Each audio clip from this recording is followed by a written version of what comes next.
This program brought to you by Kalyan jewellers, अब oak tree road, New Jersey में. Lawson Travels, where experience meets excellence. Lakshmi silks, TB road, Kottayam. Pravasi channel daily news ബുള്ളറ്റിനിലേക്ക് എല്ലാ പ്രേക്ഷകർക്കും സ്വാഗതം. പ്രവാസി channel ഇപ്പോൾ എല്ലാ streaming ഡിവൈസുകളിലും ലഭ്യമാണ്. Download media app use on any of your streaming device or any smart television.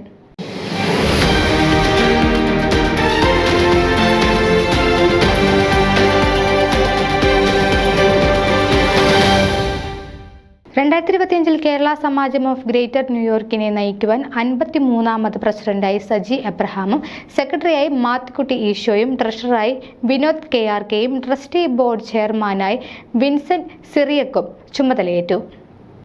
2024 December 14 ശനിയാഴ്ച വൈകിട്ട് ഫ്ലോറൽ പാർക്കിലുള്ള ടൈസൺ സെന്റർ ഹാളിൽ വെച്ച് നടത്തപ്പെട്ട സമാജം പൊതുയോഗത്തിലേക്ക് പുതിയ വർഷത്തേക്കുള്ള ചുമതലക്കാരെയും എക്സിക്യൂട്ടീവ് കമ്മിറ്റി അംഗങ്ങളെയും ഐക്യകണ്ഠേന തിരഞ്ഞെടുത്തത്.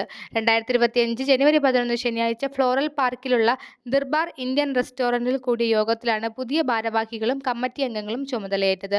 വർഷങ്ങളായി കേരള സമാജത്തിൽ സജീവ അംഗമായി പ്രവർത്തിക്കുന്ന പ്രസിഡന്റ് സജി എബ്രഹാം മുൻ വർഷങ്ങളിൽ സമാജത്തിന്റെ സെക്രട്ടറിയായും കമ്മിറ്റി അംഗമായും പ്രവർത്തിച്ച് എല്ലാവർക്കും സുപരിചിതനായ വ്യക്തിയാണ്.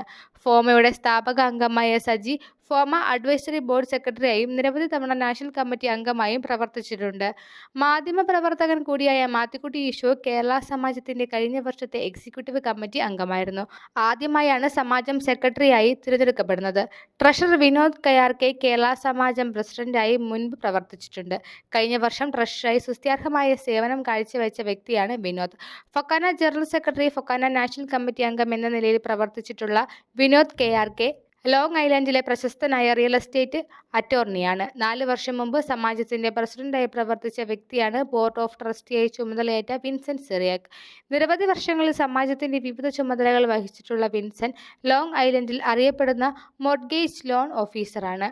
കേരള സമാജത്തിന്റെ മറ്റു ചുമതലക്കാരും കമ്മിറ്റി അംഗങ്ങളും vice president Benny Ittiyera, joint secretary Josy Skariya, executive committee അംഗങ്ങൾ ലീന മാരേറ്റ്, ഷാജി വർഗീസ്, ഹേമചന്ദ്രൻ പെരിയാൽ, മാമൻ എബ്രഹാം, തോമസ് വർഗീസ്, ബാബു പാറയ്ക്കൽ, പ്രകാശ് തോമസ്, മറ്റ് ട്രസ്റ്റി ബോർഡ് അംഗങ്ങൾ Varghese K Joseph, Paul P Jose, Philipose K Joseph, Thomas David, ഓഡിറ്റർമാരായ ചാക്കോ കൊയ്ക്കലാത്ത്, ജോയ്സൺ വർഗീസ്. ഈ വർഷത്തെ പ്രവർത്തന പരിപാടിയുടെ രൂപരേഖയും യോഗത്തിൽ തയ്യാറാക്കി.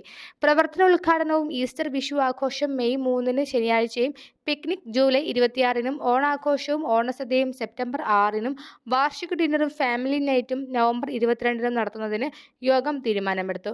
2025 വാർഷിക പൊതുയോഗവും 2026 വർഷത്തേക്കുള്ള ചുമതലക്കാരുടെ തിരഞ്ഞെടുപ്പും നടപടിക്രമങ്ങളും ഡിസംബർ 13 ശനിയാഴ്ച നടത്തുന്നതിന് തീരുമാനിച്ചു. പതിവിൽ നിന്നും വ്യത്യസ്തമായി സാഹിത്യ സമ്മേളനങ്ങളും സെമിനാറുകളും ടാക്സ് സംബന്ധമായും എസ്റ്റേറ്റ് പ്ലാനിംഗും സംബന്ധിച്ചിട്ടുള്ള സ്റ്റഡി ക്ലാസുകളും സെമിനാറുകളും നടത്തുന്നതാണ്. സാഹിത്യ സമ്മേളനങ്ങളുടെ നടത്തിപ്പിനായി എഴുത്തുകാരനും സാഹിത്യകാരനുമായ ബാബു പാറക്കലിനെ കോർഡിനേറ്ററായി തിരഞ്ഞെടുത്തു. ടാക്സ് നിയമങ്ങളെ സംബന്ധിച്ച സെമിനാറുകൾക്ക് നേതൃത്വം നൽകുന്നതിന് ടാക്സ് പ്രാക്ടീഷണറായ ഷാജു സാമിനെയും എസ്റ്റേറ്റ് പ്ലാനിംഗ് സെമിനാറുകളുടെ കോർഡിനേറ്ററായി റിയൽ എസ്റ്റേറ്റ് അറ്റോർണിയായ വിനോദ് കെയും ചുമതലപ്പെടുത്തി. News desk Pravasi channel.